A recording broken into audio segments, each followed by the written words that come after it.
Hello, I'm Veronica Podbury and I'd like to read to you a couple of extracts from this teenage thriller, Secrets. Here we go. Brooke slipped back into the cottage the same way she had left and went straight up to her bedroom.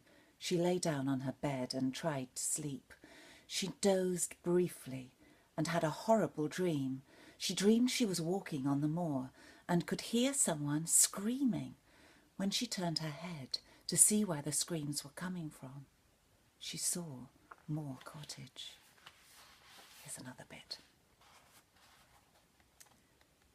Joe jumped up out of his chair and moved away from the table. Brooke walked past him and opened the back door. John Paul! Brooke could hardly believe it. John Paul was standing at the door, smiling. The front of his jacket moved and a small, hairy head looked out over the collar. "Bobby!" John Paul lifted him out of his jacket and gave him to Brooke. He was damp but warmed by being snuggled up next to John Paul. Dad and I found him tied to a tree on the moor on the other side of Shipton. My cousin spotted him and told us. Brooke kissed Bobby on the top of his head.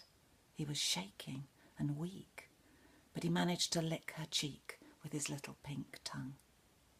John Paul put out his hand and stroked Bobby gently. The cold could easily have killed him. It's still freezing at night, and the wind is cruel on the moors, and no water that he could reach.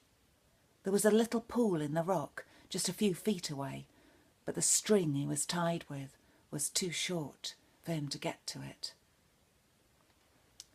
Already there was some warm milk in a bowl for him.